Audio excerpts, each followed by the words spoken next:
And so the question of the week this week is a question that maybe we've discussed something kind of like this before. It was a question that came in through our Frequent Miler Insiders group. Now, I say maybe we've talked about it before. I don't know if we have on the podcast. I feel like you've indirectly written about this topic before, but I thought it was a good one for us to discuss, even though it got answered in Frequent Miler Insiders as an overall strategy. And because I know you're an expert on London, this one's for you. It comes from Jason. And Jason says, any thoughts on Hyatt or the less thans opening any London properties to 4 people per room for summer of 2021?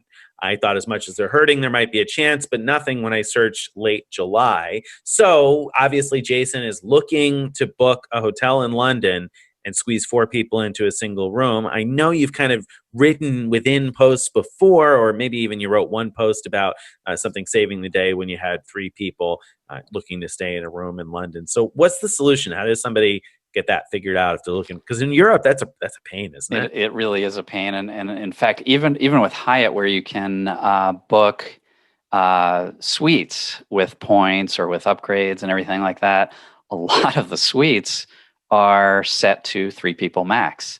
And so I don't have an easy solution within the chains of dealing with that. We've talked about before how you can try making a booking, make sure it's cancelable, then contact the hotel and tell them. I wouldn't show up, wouldn't fly to London and then show up and be like, hey, there's 4 of us. Is that okay? And I also wouldn't sneak around, like open the back door and be like, hey, come on in. Right. Oh, put that sweatshirt up over your head. I have no doubt a lot of people actually do that. Just, don't tell the hotel there's more than 2 people, but that's not how I'd want to approach it. And the other thing I think is kind of obvious is you could just say hotels aren't the best solution. Let's go with an Airbnb or equivalent, and you could get a whole apartment for your family, which is probably more comfortable anyway.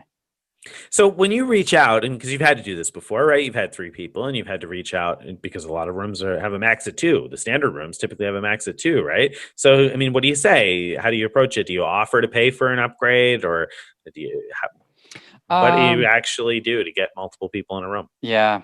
Well, what I've done is I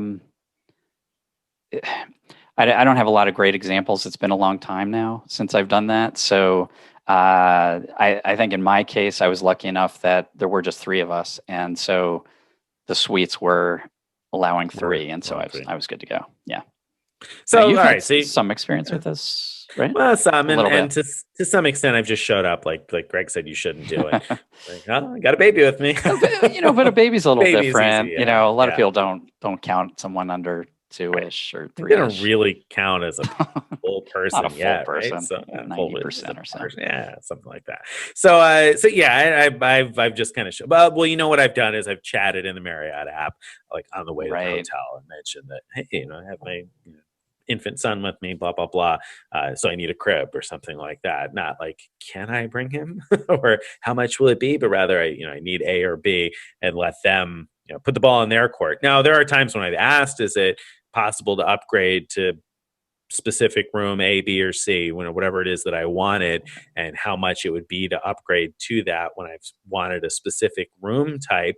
And I've been lucky a number of times where they've just done that as a complimentary upgrade. But of course, you got Suite Upgrade Awards if you're a Hyatt Globalist. You have Suite Night Awards if you are a Marriott person, except those only start to look for availability 5 days in advance, so they're not a huge help.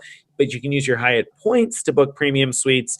The other thing to keep in mind is that Hyatt has the family rate. So if you're looking to use cash, they have a family rate where you can book a second room for half the cost of the first room.